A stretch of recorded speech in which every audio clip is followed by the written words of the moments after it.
चूनागढ़ नामक गांव में एक तालाब था। वो बहुत ही खास तालाब था क्योंकि उस तालाब से जलपरी निकलती थी और वो लोगों को अद्भुत और अनोखी शक्तियां देती थी।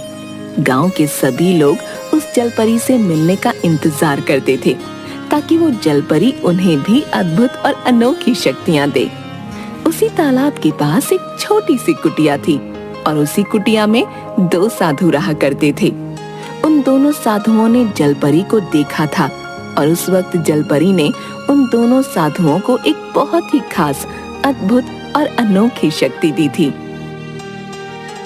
बाबा जी प्रणाम। हाँ बेटा, बोलो क्या बात है? बाबा जी एक कृपा कर दीजिए। हाँ बच्चे, बताओ क्या समस्या है तुम्हारी? बाबा, जैसे आप लोगों को जलपरी ने एक खास शक्ति दी है, वैसे ही शक्ति मुझे भी दिलवा दीजिए ना। वाह बेटा वाह, तुमने कितनी आसानी से कह दिया कि तुम्हें भी हमारी जैसी शक्तियां जलपरी से चाहिए। मगर तुम ये भूल रहे हो कि हमने कितनी कड़ी तपस्या की है, तब जाकर हमें ये शक्ति मिल पाई है। हाँ बाबा जी, मैं जानता हूँ, आप कहिए तो सही, मैं भी कड़ी से कड़ी तपस्या करूंगा, मगर बस एक बार मेरी ये इच्छा पूरी कर दीजिए। अच्छा ठीक है बेटा, हम इस पर विचार जरूर करेंगे। अभी तुम जाओ। जी बाबा प्रणाम। दरअसल उन दोनों की अद्भुत शक्ति ये थी कि वो तालाब के पानी के बीचों बीच चल सकते थे, वो भी बिना किसी सहारे के। और ये शक्ति उस तालाब में रह रही जलपरी ने उन्हें दी थी। कल गांव के सभी लोग हमारी अद्भुत शक्ति देखने आने वाले हैं। ये कौन सी नई बात है? हर कुछ दिनों पर तो वो ये देखने आते ही हैं। अच्छा तो है, कम से कम कुछ दान भी तो मिल जाता है। कल तैयार रहना, सभी शाम के वक्त तालाब के पास आने वाले हैं। हम उन्हें पानी पर चलकर दिखाएंगे। हाँ ठीक है। गांव के सभी लोग उस तालाब के पास भीड़ लगा देते हैं और दोनों साधु का इंतजार करने लगते हैं। वाह वाह, अब भैया बाबा जी अपनी अद्भुत शक्ति हमें दिखाएंगे भैया। अब पीछे खड़े हो जाओ, उन्हें जरा भी तकलीफ नहीं होनी चाहिए भैया। हाँ, और सभी चलो दान पेटी में थोड़े थोड़े पैसे रख देते हैं, तब तक वो लोग आते ही होंगे।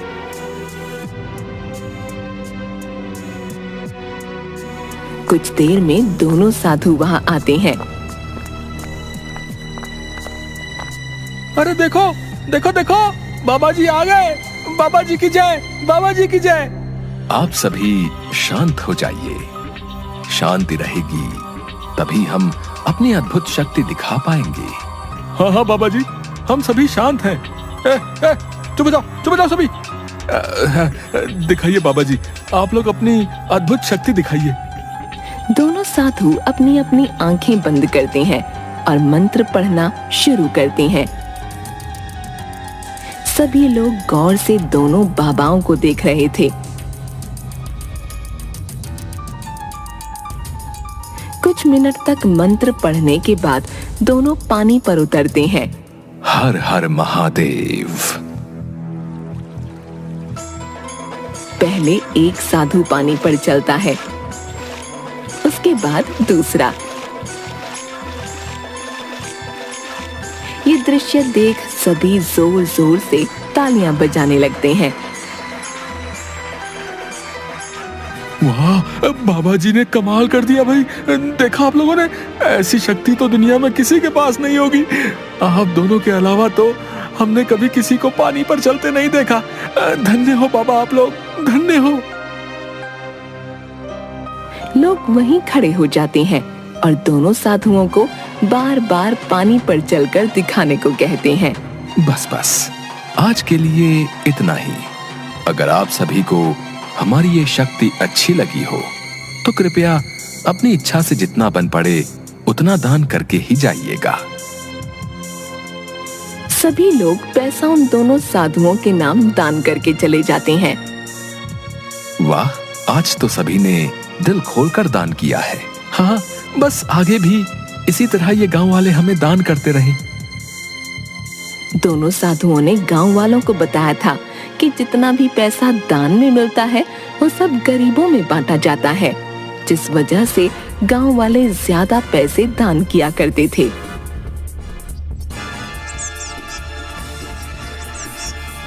एक दिन जब वो दोनों साधु पैसों की गिनती कर रहे थे, तभी एक आदमी उनकी कुटिया के बाहर आता है। बाबा जी, क्या आप लोग अंदर हैं? अरे तुम बाहर जाओ और देखो कौन आया है। एक साधु कुटिया से बाहर आता है। बाबा जी, मेरी मदद कीजिए। कैसी मदद? बाबा जी, क्या मैं अंदर आ जाऊं? अंदर आकर सारी बातें बताता हूँ, नहीं तो कोई सुन लेगा। नहीं नहीं, अभी थोड़ी देर बाहर ही इंतजार करो। बाबा जी, आने दीजिए ना, तभी तो मैं आपको अपनी समस्या बता पाऊंगा। वो कुटिया के अंदर घुस जाता है। तब तक साधु ने सारे पैसे वहां से हटा दिए थे।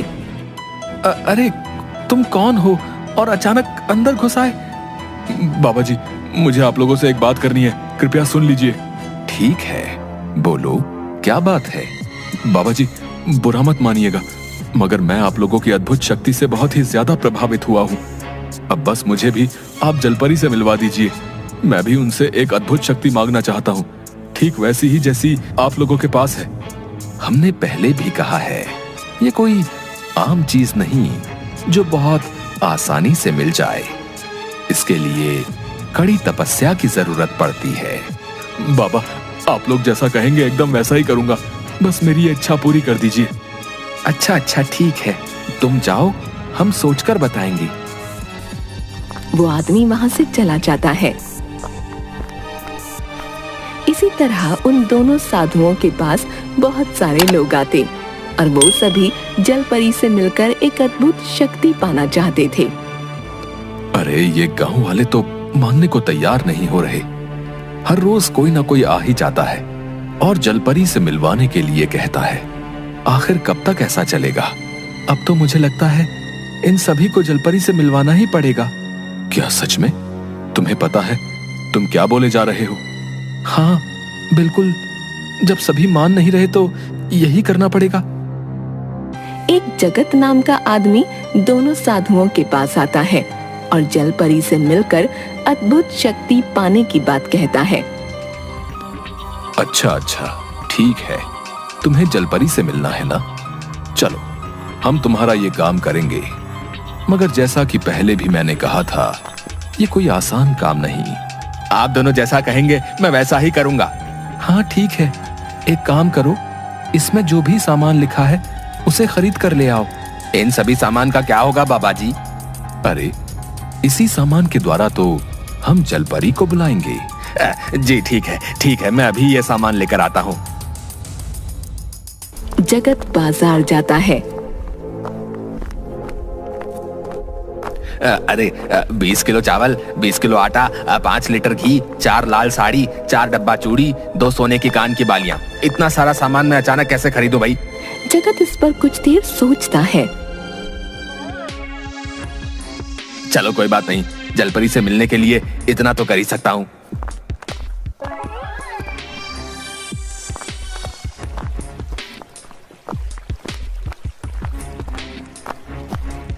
ये लीजिए, मैं सभी सामान लेकर आ गया।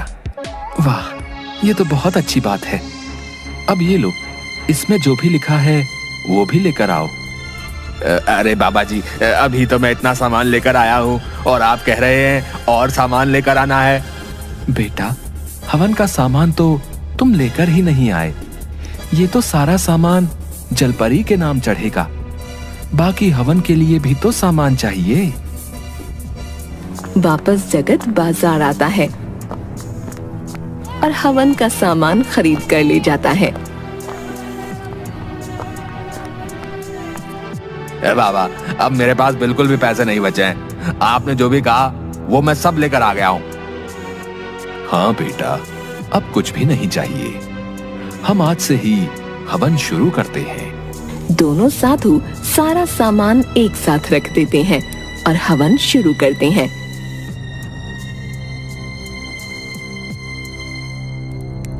बाबा, क्या मैं तालाब के पास जाकर देखूं, कहीं जलपरी आई होगी तो? हैं? नहीं बेटा, आज तो पहला ही दिन है। हवन के 7वें दिन हम तालाब के पास जलपरी को देखने जाएंगे।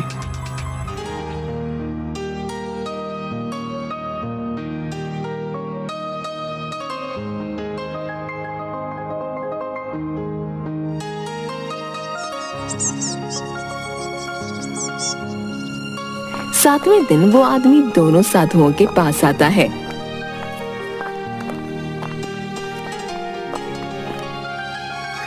क्या हुआ बाबा जी, आज तो जलपरी आएगी ना? आएगी ना? बताओ बताओ। हाँ जरूर। वो दोनों साधु जगत को तालाब के पास लेकर आते हैं, आंखें बंद करते हैं और मंत्र पढ़कर कहते हैं, नहीं बेटा, जलपरी कह रही है वो तुमसे प्रसन्न नहीं हुई है। शायद तुमने कुछ पाप कर रखा है, इसलिए वो तुम्हें नजर नहीं आएगी। मगर बाबा जी, फिर वो सभी सामानों का क्या हुआ जो मैंने दिया था? अब वो तो जलपरी के नाम चढ़ गया और उन्होंने उसे ले लिया था। अब वो उसे वापस तो नहीं ही करेंगी। ये सुन वो आदमी बहुत दुखी हो जाता है और वहां से चला जाता है। इस तरह वो दोनों साधु पूरे गांव में सभी को जलपरी से मिलवाने के बहाने ढेर सारा सामान लेने लगते हैं। गांव वाले उनकी बातों में आने लगते हैं और बार बार हवन करवाने लगते हैं, ये सोचकर कि एक ना एक दिन तो जलपरी उनसे खुश होगी। साथ ही साथ वो दोनों तालाब के पानी पर चलकर अपनी अद्भुत शक्ति दिखाकर भी गांव वालों से दान के बहाने पैसे कमाने लगते हैं।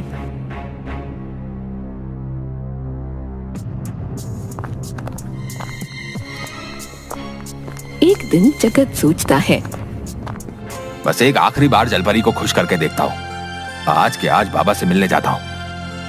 जगत शाम के वक्त उन साधुओं की कुटिया की ओर आने लगा। उस वक्त दोनों मिलकर सारे पैसे गिन रहे थे।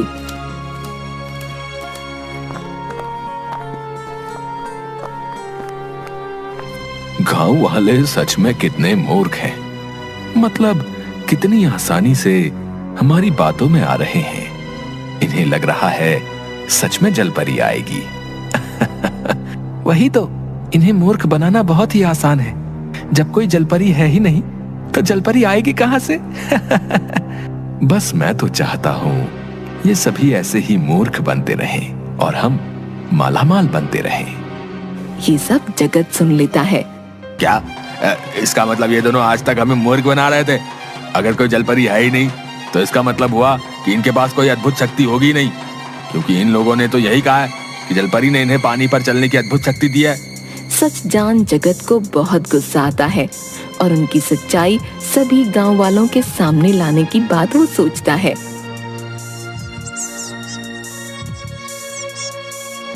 कुछ दिनों बाद वापस साधु तालाब पर चलकर दिखाने आते हैं। तभी जगत कहता है, अगर आप सभी सच में पानी पर चल सकते हैं तो आइए यहीं पास वाले तालाब के पानी के ऊपर चलकर दिखाइए। जगत की बात सुन सभी हैरान रह जाते हैं। अरे जगत, तुम पागल हो गए हो क्या? है ये क्या बोले जा रहे हो? ये दोनों ये काम नया थोड़े ही कर रहे हैं जो तुम इन पे शक कर रहे हो। नहीं नहीं, अगर ऐसा ही है तो ये मेरी बात को स्वीकार करें और वहां चलकर दिखाएं। अरे तुम शांत हो जाओ और जाओ यहाँ से। अगर तुम्हें ये नहीं देखना तो इन्हें देखने दो। नहीं नहीं, मैं कहीं नहीं जाऊंगा। आप दोनों पास वाले तालाब के पानी पर चल के दिखाइए। यहाँ। अरे बाबा जी, आप लोग इसकी बोलती बंद कर दीजिए और वहां पे चलकर दिखा दीजिए। सभी जबरदस्ती दोनों साधुओं को उस तालाब तक लेकर आते हैं।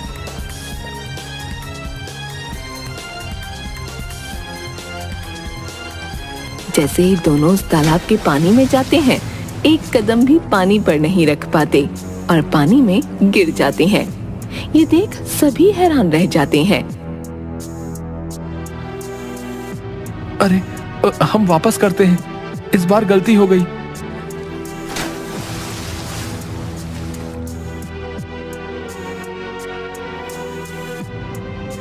बार बार करने पर भी वो पानी पर चल नहीं पाते। इसका मतलब जगत सही कह रहा था, इन लोगों के पास कोई अद्भुत शक्ति नहीं। जगत तुरंत उसी तालाब में कूद जाता है जिस पर वो साधु चलते थे। तब उसे पता चलता है कि उस तालाब के नीचे जगह जगह पत्थर रखे हुए हैं, जिसकी मदद से वो दोनों पानी पर चलते थे। देखो आप सभी, इस पत्थर की मदद से ये दोनों इस तालाब के पानी पर चलते थे। दोनों मुंह छिपाकर भागने लगते हैं।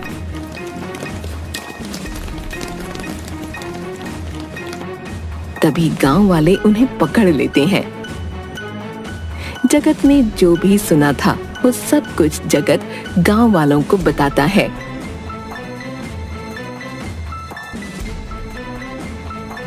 अब बताइए जरा, आप लोगों ने ऐसा क्यों किया, बताइए। अब हमें माफ कर दो। अब दरअसल हमने झूठ बोला था कि जलपरी ने हमें अद्भुत शक्ति दी थी जिसकी मदद से हम पानी पर चल सकते हैं। असल में तो कोई जलपरी है ही नहीं और न ही हमारे पास कोई अद्भुत शक्ति है। तालाब में किस जगह पर कहां-कहां पत्थर रखे हुए हैं हमें पता था, इसलिए हम आसानी से उन पत्थरों पर चल लेते थे, जिससे लगता था कि हम पानी पर चल रहे हैं और आप सभी को मूर्ख बना रहे थे। हाँ, और जब सभी हमारे पास आने लगे और जलपरी से मिलने की जिद करने लगे, तब हमने आप सभी से झूठ बोला कि जलपरी को खुश करने के लिए हम हवन करेंगे। वो सारा सामान हम ही रखते थे, जलपरी नहीं। और दान के बहाने भी जितने पैसे आप लोग देते थे वो भी हम ही रखते थे। ये सुन सभी गांव वाले बहुत गुस्सा हो जाते हैं और उन्हें मारने लगते हैं।